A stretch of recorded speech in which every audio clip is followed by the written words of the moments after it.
Hi, and welcome to a late episode of Understand TAE's Question of the Week. I apologize for the delay, guys. We've had a long weekend here, and so I've actually decided to take a day off.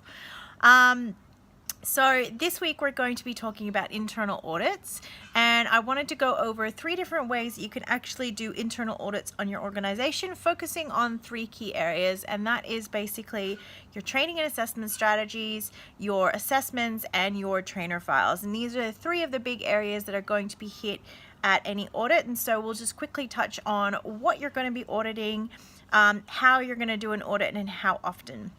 So when you're looking at internal auditing, it's generally related to Standard 2, which is how you go about doing quality assurance or compliance management in your organization.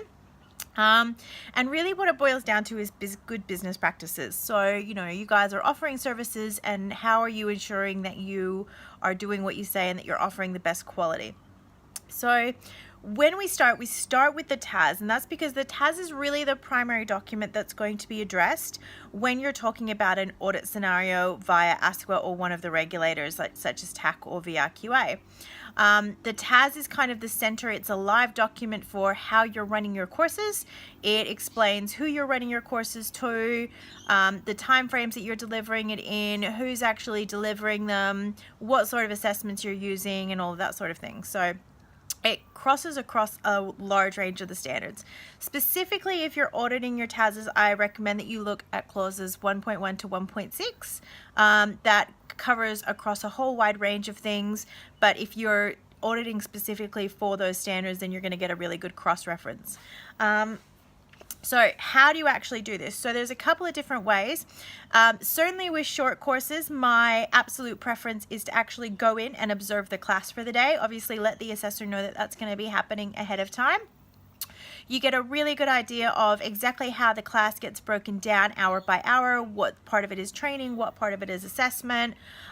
You get to get an idea of the types of learners. So for example, if you're saying that in this particular cohort, you're expecting primarily men, ages from 20 to 45, mostly experienced workers, you can get a far greater breakdown of how that audience actually plays out.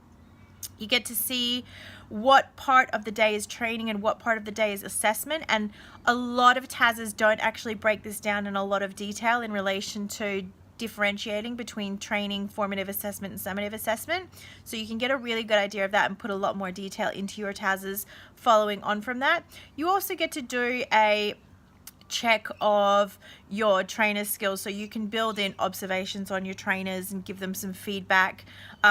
All of the best education systems in the world regularly give their trainers and assessors feedback. So I find that, as long as you're taking the right approach to this, it's really well received, and it can give the trainers some great feedback on areas that they can improve on, areas that they're doing really well, and it gives them the opportunity to kind of really reflect on what they're doing in line with what the TAS tells them they should be doing. So that's the best way to do it. You can also do it with cross-checking documents, and that might be cross-checking the course calendars, the timetables, the marketing materials, the training package rules and things like that. So there's a whole range of ways that you can do it. I recommend that depending on the size of your business, you pick out one or a couple of courses monthly. If it's a larger business, you might not have that opportunity to get across everything, but it will give you a good cross sample as well. If you're going to be doing an observation in class for the day, the other thing that I recommend is that you take lots and lots of photos of the day, upload them all to a drive. And again, from an ASQA perspective, that you can put that forward and go, look, this is one of our sampling processes that we do, and this gives you a really good idea of exactly how our classes play out. So that's how I go about auditing TASs in the businesses that I work with.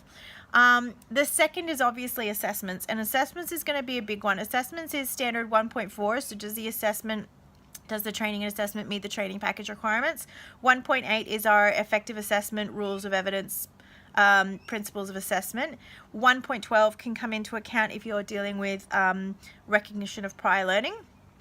And then it really flows into standards 3.1 to 3.4, because really that basically says that you're making sure that you have all of the evidence for your students when you actually issue them with a qualification. So you've got that assessment evidence there.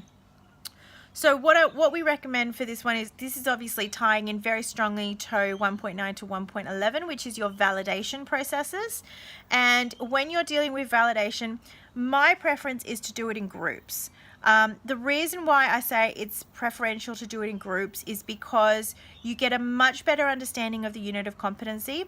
It gives the trainers an opportunity to see how everyone else is interpreting particular unit requirements. So in an ideal scenario, this is something that again is done monthly within the RTO. Sometimes depending on the size and the scale, it needs to be done quarterly.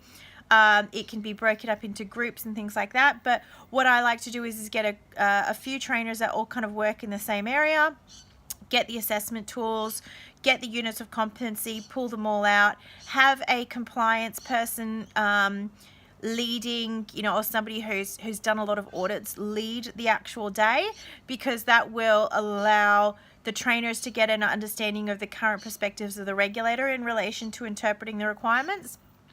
If you can ideally get some industry there as well, that's great. That's not something you're probably going to be able to do monthly, but that might be something that you can do in relation to quarterly, and that ticks off 1.5 and 1.6 as well. So validation completed in groups. You run through a couple of the tools. If you're going to be doing this for the first couple of times and you haven't really done a lot of it before, I do recommend you make sure that you redact the name of the student and the trainer, so that you're not putting any particular person on the spot. What you basically want to be ensuring is that you're focusing on, does the evidence demonstrate the full competence of the unit, and are all the trainers, are all the people involved making the same interpretation? So that's kind of what you're focusing on there. The last one is obviously our trainer files. And again, trainer files, the quality of the training and assessment is dictated by the quality of the trainers and assessors. This is standards 1.13 to 1.16. And if you're in a TAE RTO, then that extends out to standards 1.20 as well. What you're generally looking for is evidence of the ongoing vet and industry currency. There's very few times when you shouldn't be finding the TAE in there pretty quickly. Most of them will have the LLN unit on top of that. And then in relation to competency, generally you'll find that the majority of the time it will be there. If it's not there, you need to really be clear on the level that your RTO expects the trainer to go down to in relation to evidencing competency. However, where we find most of the time the non-compliances fall is in relation to currency. So how are you relating your currency? You should see currency going back 12 months and moving forward 12 months. So what you're going to be looking for there is you're going to be looking for some sort of plan as to how they're going to be managing their currency moving forward. You want to see evidence in relation to vet, and with that vet evidence, you've got to break that down into facilitation, learning skills, assessment skills, specifically competency-based assessment, and knowledge of the vet environment. So the best way to do that is really you just kind of have to go through a trainer file audit. The vast majority of RTOs, unfortunately, it's a laborious task of actually sitting down and going through a 30, 40, 100-page trainer matrix. For those of you that have Accelerate, obviously you guys have got a hugely much more proactive system, which allows you to go with our green, red and yellow traffic light system. So if you want more information about that, you can go onto our website, Understand TAE, that's the platform that we use, or you can go through directly to Accelerate. Obviously the last one is doing a full-scale audit against the whole standards, so doing basically what you would do in a student audit experience. Recommend doing this once a year. If your RTO does not regularly go through audits, then you really need to be getting somebody involved who has got that industry currency, because interpretations regularly change. So make sure that you've got somebody who's involved who is going to be able to give you that current regulator perspective. But recommend doing that annually, and ideally around the December, January time, because then that preps you up really well for when you're submitting your annual declaration of compliance. I hope that you guys have found this helpful. I do apologize for the delay, but I will be back on board next Sunday on time. I hope you have a great week. Thank you very much. This is Lauren Hollis for Understand TAE. Bye.